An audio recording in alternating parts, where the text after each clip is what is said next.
हुब्बास cigarette के कश लगा रहा था। मैंने महसूस किया कि जब मैं दूसरी तरफ देख रहा होता हूँ तो इसकी नज़रें मुझ पर जमी होती हैं। कहीं इसने मुझे पहचान तो नहीं लिया। अगर यह दुरुस्त था तो बड़ी ख़तरनाक बात थी। मैं इसकी तस्दीक भी नहीं कर सकता था, लेकिन मैं होशियार हो गया। इतनी आसानी में मैं इनकी गिरफ्त में आने वाला नहीं था। ताहम फंदा अचानक मेरी गर्दन में पड़ सकता था। सिगरेट उठाकर एस्ट्रे में बुझाकर हुब्बास अंगड़ाई लेकर उठा और बोला, मैं तो सोने जा रहा हूँ। और हाँ साइदा, मेहमानों के लिए फूड स्टोर से अभी गोश्त मंगवा लो। साइदा ने कहा, तुम क्यों फिक्र करते हो मेरी प्यारी सहेली, और इसका प्यारा खामद हमारे मेहमान है। मैं इनके लिए आज खुद खाना पकाऊं। नोमाश इसकी तरफ देखकर मुस्कुरा रही थी। हुब्बास बेडरूम की तरफ चला गया। मेरे दिल में यूं ही ख्याल आने लगा कि कहीं वो बेडरूम में जाकर इंटेलिजेंस वालों को फ़ोन न कर दे। मैं बेचैन सा होकर पहलू बदलने लगा। नोमाश ने बड़ी मोहब्बत से मेरा बाजू थाम रखा था। थक गए हो तो थोड़ी देर के लिए आराम कर लो। साइदा बोली, मैंने तुम्हारे लिए बेडरूम साफ़ करवा दिया है, तुम दोनों जाकर कुछ देर आराम क्यों नहीं कर लेते, सफ़र के थके हुए हो। नोमाश शर्मा सी गई। साइदा ने इसे बाजू से पकड़कर उठाते हुए कहा, अरे शादी कर ली है तो अब शर्माती क्यों हो, चलो बेडरूम में जाकर आराम करो, आओ मेरे साथ। नोमाश बोली, साइदा तुम बड़ी बेशरम हो, छोड़ो मुझे, मैं खुद चली जाती हूँ। मैं भला तुम्हारे घर के बेडरूम से वाकिफ़ नहीं हूँ। साइदा ने कहका लगाया, अरे तुम खुद ही नहीं जाओगी, एशकोल भी तुम्हारे साथ जाएगा। और वो हंसती हुई किचन की तरफ चली गई। नोमाश ने मुझे साथ लिया और ड्राइंग रूम के दूसरे बने दरवाजे से निकलकर एक बेडरूम में आ गई। मैंने कमरे में आते ही कहा, तुमने मुझे पहले क्यों नहीं बताया कि तुम यहाँ मुझे अपना खामद जाहिर करने वाली हो। नोमाश शरारत अमेज नज़रों से तक रही थी। कहने लगी, मैं तुम्हें सरप्राइज़ देना चाहती थी। बेडरूम भी सलीके से सजाया गया था। सजावट सादा थी मगर बड़ी बाज़ोक और सलीकामंद थी। लोहे का एक डबल बेड वस्त में बिछा था, जिस पर कंबल और रेशमी चादर बिछी थी। दोनों कोनों पर साइड मेज़ें और टेबल लैंप था। बाथरूम भी साथ ही था। मेज़ पर थर्मोस और 2 गिलास पड़े थे। मशरूब की बोतल भी थी। अंगूर का मशरूब इन लोगों का कवी मशरूब था। नोमाश ने मेरे लिए मशरूब का गिलास बनाना चाहा मगर मैंने सर दर्द का बहाना बनाकर इसे मना कर दिया। वो ताज्जुब से बोली, तुम कैसे यहूदी हो कि कौमी मशरूब भी नहीं पीते? अरे ये तो तुम्हारे सर दर्द के लिए अक्सीर है। मैंने कहा, इस वक्त दिल नहीं चाहता, फिर कभी सही। नोमाश बिल्कुल बीवियों वाली हरकतें करने लगी थी। मेरी पोजीशन अजीब व गरीब हो गई थी। कुछ समझ में नहीं आ रहा था। मेरा जहन हुब्बास की मायने खेज निगाहों के बारे में बहुत हद तक परेशान था। ये वसवसा मेरा पैदा करदा भी हो सकता था, ताहम मैं इसे गलत भी करार नहीं दे सकता था। मैंने नोमाश से इस मौजू पर गुफ्तगू शुरू कर दी कि यहाँ से कब्रस या इटली जाने का प्रोग्राम किस तरह से बनेगा। मशरूब का गिलास इसके हाथ में था। वो मेरे पास ही पलंग की पट्टी से टेक लगाए। नींद दराज थी। कहने लगी, इसमें परेशानी और सोचने की कौन सी बात है भला। यहाँ से हम समुद्री जहाज़ में 2 सीटें बुक कराएंगे और बहीरा रूम की सैर करते जजीरा कॉपरी जाकर उतरेंगे। हुब्बास हमारे लिए वहाँ होटल में एक कमरा फ़ोन करके बुक करा देगा। मैं बाकायदा समुद्री जहाज़ में सफ़र करने से घबरा रहा था और मेरी घबराहट हक बजानिब थी। इसराइली इंटेलिजेंस वाले मेरा फ़ोटो लिए बंदरगाह पर ज़रूर मौजूद होंगे। मैं गेट से गुजरते ही गिरफ्तार कर लिया जाऊँगा। मैंने नोमाश को इस तरह कायल करने की कोशिश की कि हो सकता है इसके खामद के किराए के गुंडे बंदरगाह पर मौजूद हों और इसे नुकसान पहुँचाने की कोशिश करें। नोमाश ने हल्का सा कहका लगाकर मेरा बाजू थाम लिया और बोली, इस नामुराद में इतनी जुर्रत कहाँ से आ गई कि यहाँ से मेरा ताकुब करे। वो बस घर से बाहर चंद कोस तक सहरा में ही अपने आदमी भेज सकता था। यहाँ इसे और इसके आदमियों को कौन पूछता है। और फिर मैं अपनी मर्जी से तुम्हारे साथ आई हूँ। हुब्बास का तहफ़्फ़ुज़ भी हमें हासिल है, हमें कोई हाथ नहीं लगा सकता। बात वो ठीक कह रही थी, लेकिन मैं इस रास्ते पर चलकर अपनी मौत को आवाज़ नहीं दे सकता था जिस रास्ते पर वो मुझे चलाना चाहती थी, मगर मैं इनकार भी नहीं कर सकता था। इसी वक्त मैंने फैसला किया कि मुझे फ़ौरन वहाँ से अकेले फ़रार होने की कोशिश तेज़ कर देनी चाहिए। कुछ देर इधर उधर की और कुछ मोहब्बत की झूठी बातें करने के बाद मैंने नोमाश को सुला दिया और ख़ुद बेडरूम से बाहर निकल आया। साइदा ड्राइंग रूम से गुजर कर किचन की तरफ जा रही थी। मुझे ताज्जुब से देखकर बोली, अरे अशकोल, तुम कैसे खामद हो? अपनी बीवी को सोता छोड़कर चले आए, क्या बात है? मैंने शर्मीले से तबस्सुम के साथ कहा, दरअसल वो जल्दी सो गई है, मुझे नींद नहीं आ रही थी, सोचा ज़रा बाहर की सैर ही कराऊं। साइदा किचन की तरफ जाते हुए बोली, ये बात है तो ज़रूर जाओ। अगर तुम्हें जीप चलानी आती है तो बाहर हुब्बास की जीप खड़ी है, चाबी मैं ला देती हूँ। मैंने कहा, शुक्रिया साइदा, मैं पैदल सैर करना चाहता हूँ। वो किचन में चली गई और मैं कमांडर SK हुब्बास के बंगले से निकल कर सड़क पर आ गया। बाहर आते ही मुझे यूँ महसूस हुआ जैसे मेरे सर से बहुत बड़ा बोझ उतर गया है, जैसे मैं आज़ादी की फ़िज़ा में सांस ले रहा हूँ। सबसे पहले मैंने इर्द गिर्द एक निगाह डाली कि कहीं कोई मेरी निगरानी तो नहीं कर रहा। एक बात की मुझे तसल्ली थी कि हुब्बास ने किसी को मेरे बारे में फ़ोन नहीं किया था। अगर वो फ़ोन करता तो अब तक मैं हिफा नेवल के किसी तहखाने में उल्टा लटका होता। इसके बावजूद इस अमर का इम्कान भी था कि हुब्बास ने किसी को फ़ोन करके मेरी निगरानी पर लगा दिया हो। वो ये मालूम करना चाहता हो कि मैं असल में कौन हूँ। इस वक्त इसराइल के सियासी हालात भी ऐसे थे कि फ़िज़ा में शक व शुबे के जरासीम गर्दिश कर रहे थे। मुझे वहाँ कोई आदमी दिखाई न दिया। छोटी सी सड़क दूर तक खाली थी। सामने बंगले नहीं थे। किसी स्कूल या मजहबी खानका की दीवार दूर तक चली गई थी। अंदर यहूदी खानकाहों और मजहबी स्कूलों की तर्ज का गुंबद उभरा हुआ था, जिसके ऊपर 6 कोनों वाले सितारे का निशान था। मैं इस सड़क की तरफ चलने लगा जो थोड़ी सी चढ़ाई के बाद शहर के जदीद इलाके की तरफ निकल गई थी। सड़क की ऊंचान पर जाकर मैंने चारों तरफ एक तायराना मगर गहरी निगाह डाली। मेरे पीछे हिफा का जदीद और कदीम गुंजान आबाद शहर और इसकी इमारतें थी। बाएं जानिब 2 मंजिला अपार्टमेंटों की कतार दूर तक चली गई थी। चमकीली धूप में इन अपार्टमेंटों के सामने कहीं कहीं बच्चे खेलते दिखाई दे रहे थे। मौसम बड़ा खुशगवार था। मेरे सामने वही बंगले थे जिनमें से एक में हम ठहरे हुए थे। इनको जो सड़क जाती थी, इनमें से एक सड़क निकलकर निस्बतन वीरान इलाके की तरफ चली गई थी। मैं आबादी वाले इलाके में नहीं जाना चाहता था, चुनाचा इस वीरान सी सड़क पर चलने लगा। दूसरी जानिब रेतला मैदान था। कहीं कहीं खजूर और जैतून के दरख्तों के झुंड भी थे। मैं असल में समंदर की तरफ जाना चाहता था, लेकिन किसी ऐसे रूट से जाना चाहता था जहां आबादी निस्बतन बहुत ही कम हो। मैं शुमाल मगरिब की तरफ चला जा रहा था और जोग्राफियाई हदूद अरबा के मुताबिक समंदर को इसी तरफ होना चाहिए था, लेकिन मालूम नहीं था कि वो कितनी दूर है। हिफा बहुत वसी शहर था। इजाफी बस्तियां दूर दूर तक फैली हुई थी। कुछ देर तक चलने के बाद रेतला मैदान ख़त्म हो गया और इसकी जगह अंगूर और आलूचे का बाग आ गया। आलूचे की टहनियों पर कहीं कहीं लाल आलूचे लगे थे। अंगूर की बेलें लकड़ी की छतों पर चढ़ी हुई थी। यहाँ कुछ मजदूर काम कर रहे थे। मैं यहाँ से भी गुजर गया। धूप में मुसलसल चलने से मुझे गर्मी लगने लगी थी। मैंने एहतियातन अपना चेहरा ढांपने के लिए नीला रुमाल सर पर डाल लिया। बाग के आगे कुशादा नाला आ गया। इस नाले के बीच में एक नाली की शक्ल में गंदा पानी बह रहा था। दूर कोई कारखाना था जिसकी दीवार के पाइप से निस्वारी रंग का पानी नाले में गिर रहा था। यहाँ तेजाब की बू फैली हुई थी। शायद ये कोई खाद का कारखाना था। नाले की तरफ कारखाने की दीवार का पिछवाड़ा था। आसमान पर शहरी हवाबाजी का एक छोटा नीले रंग का तैयारा उड़ रहा था। फिर मैंने दूर एक जंबो जेट को नीचे उतरते देखा। मालूम हुआ कि इस तरफ हिफा का एयरपोर्ट है। एक किसान गधे पर सूखी लकड़ियां लादे मेरे करीब से गुजर गए। इसने मेरी तरफ देखने की जहमत भी गवारा न की। अब धूप में शिद्दत आ रही थी। चौड़े गंदे नाले का पुल आ गया। मैं यहाँ से वापस मुड़ गया। यूं चलते रहना मुनासिब न था। मुझे समंदर के बारे में मालूमात सायदा से किसी तौर पर हासिल करनी थी। इस तरह चलना फिरना मुझे किसी मुश्किल में मुब्तला कर सकता था। वापस सायदा के बंगले वाली सड़क पर घूमा तो मेरा दिल धक से रह गया। बाहर कमांडर हुब्बास की जीप के पास ही एक और नीली जीप खड़ी थी। मैं उल्टे पांव वापस मुड़ गया। कहीं नेवी इंटेलिजेंस ना आ गई हो। कच्ची दीवार के करीब जाकर रुक गया। यहाँ दीवार का साया था। मैं सोचता रहा कि कहीं हुब्बास ने सचमुच इंटेलिजेंस वालों को तलब तो नहीं कर लिया। 5 मिनट तक मैं वहीं साए में खड़ा रहा। फिर चलकर मोटर के पास आ गया और झांक कर देखा। जीप अभी तक वहीं खड़ी थी। मुझे कई किस्म के वसवसों ने घेर लिया। अगर यहाँ से भागता हूँ तो किधर जाऊँगा? मैं एक अजनबी, बिल्कुल अजनबी शहर में था। यहाँ पुलिस स्टेशन भी थे, फौज भी होगी, इंटेलिजेंस वालों का सब ऑफिस या हेडक्वार्टर भी होगा। अभी ये सोच ही रहा था कि मैंने बंगले में से बहरिया के 2 वर्दी पोस्ट जवानों को बाहर निकलते देखा। इनके पीछे पीछे हुब्बास भी था। हुब्बास ने भी पूरी वर्दी पहन रखी थी। जब ये लोग जीपों में बैठकर सड़क पर दूसरी तरफ चले गए तो मैं धड़कते दिल के साथ बंगले की तरफ बढ़ा।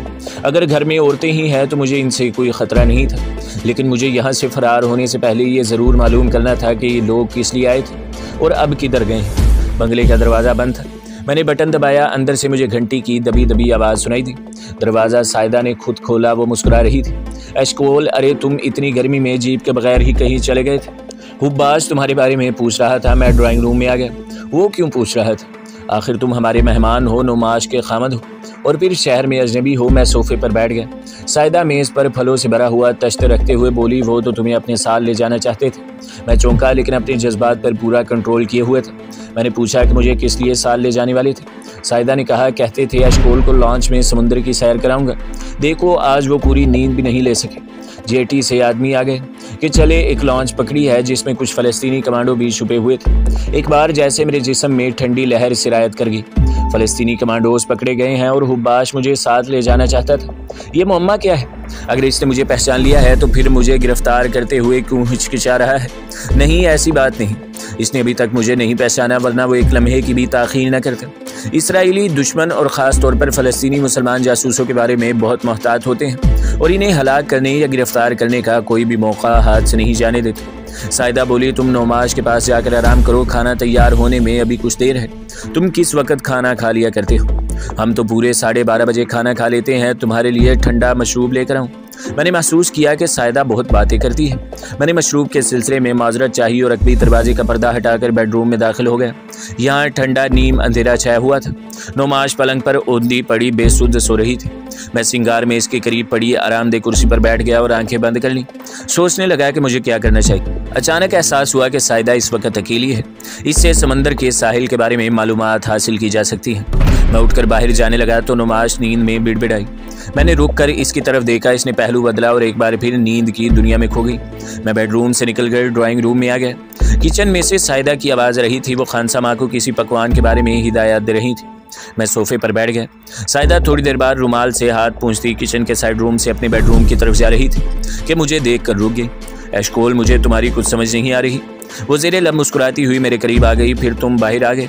मैंने माथे को सहलाते हुए कहा, सर दर्द कर रहा है साइदा, अगर एक प्याली कॉफ़ी बना दो तो? क्यों नहीं, अभी बनवा देती हूँ।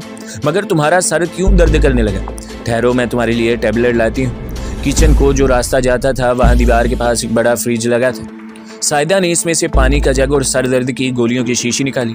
किचन में नौकरानी को कॉफ़ी लाने को कहा। गिलास में पानी डाला और हथेली पर जर्द रंग की सर दर्द की गोली रखे मेरे पास आकर बोली, बस इस गोली के पेट में जाते ही सर दर्द गायब हो जाएगा। टीवी पर इसका इश्तिहार इसी तरह आता है। मैंने गोली हलक में डालकर पानी पिया और साइदा से कहा कि वो मेरे पास बैठकर बातें करे। शायद इसी तरह से मेरा दिल बहल जाए। वो गिलास मेज़ पर रखने के बाद जैकेट की जेबों में दोनों हाथ डाले बड़ी शान से एक तरफ झुककर खड़ी हो गई।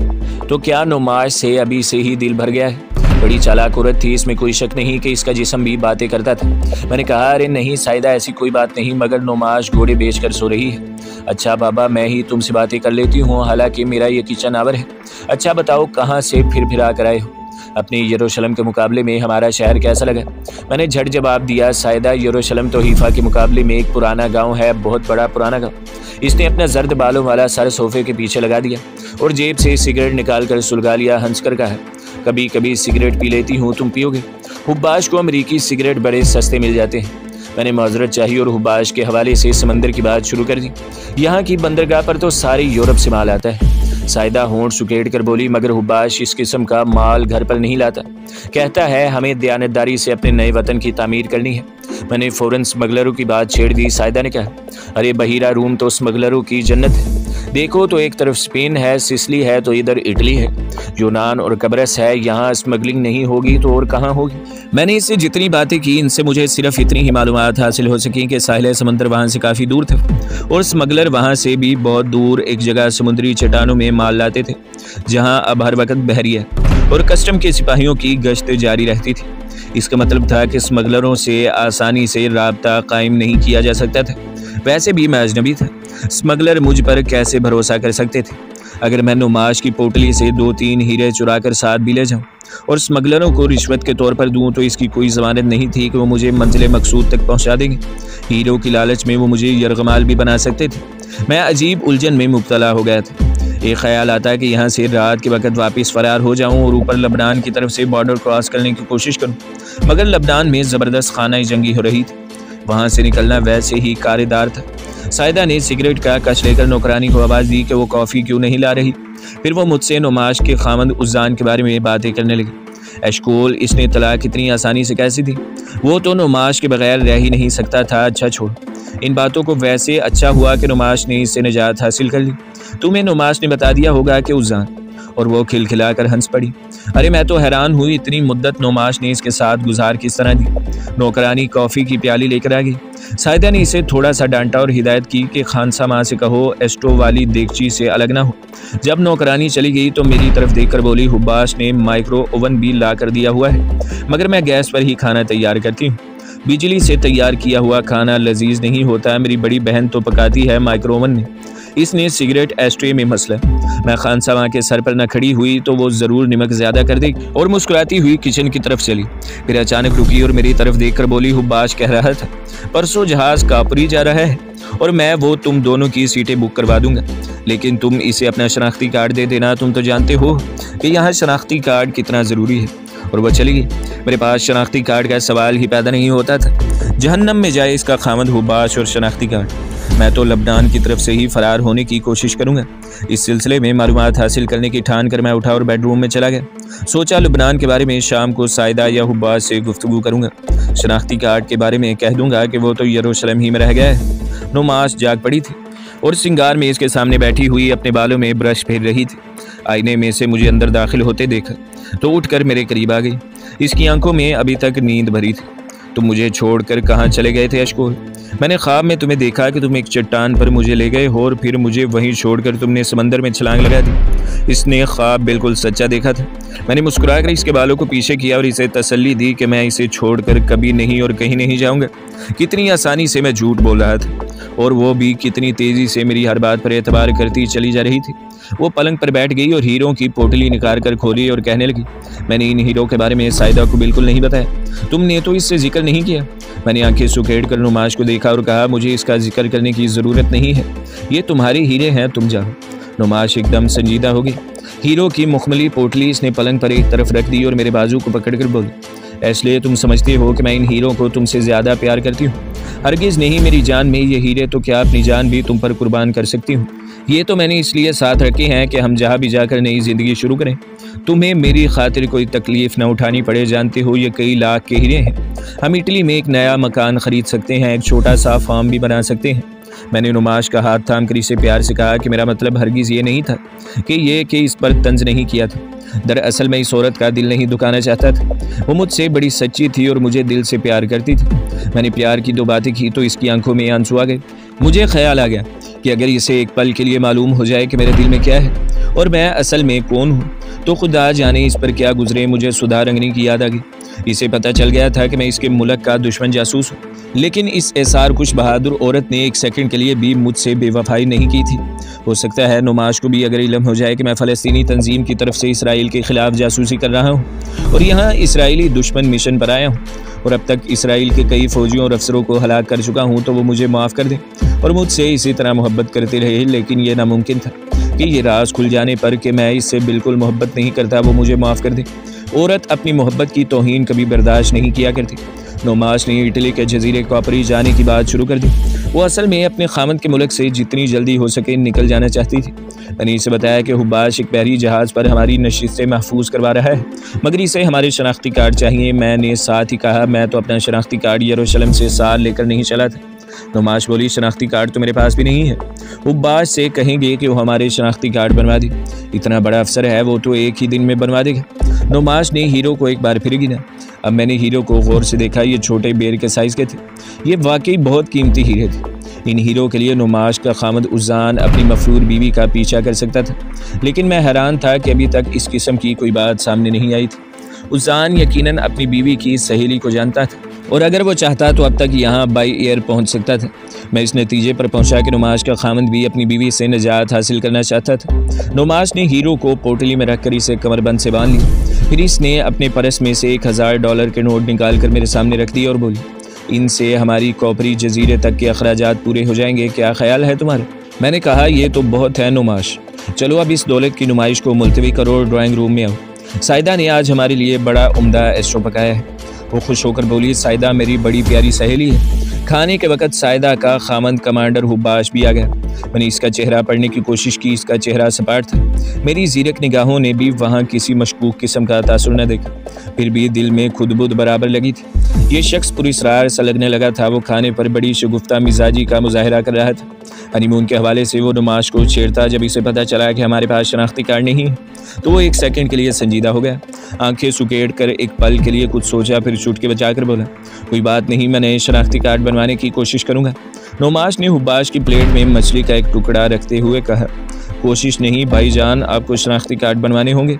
साइदा ने भी जोर देकर नुमाश की तायद की। हुब्बाश ने मेरी तरफ कुछ अजीब नज़रों से देखा और मुस्कुरा कर बोला, मगर तुम्हारा खामन तो खामोश है, इससे पूछो इसे भी शनाख्ती कार्ड चाहिए या नहीं।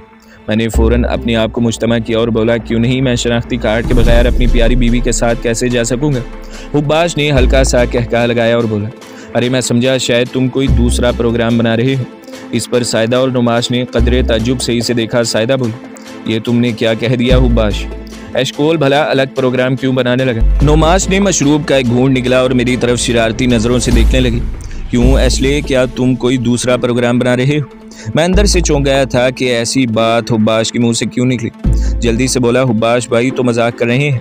नोमाश, मुझे अलग प्रोग्राम बनाना था तो तुमसे शादी ही ना करते। हुब्बाश जोर से हंसा। बात का मौजू बदल गया, मगर मेरे दिल में अभी तक हुब्बाश की बात खटक रही थी।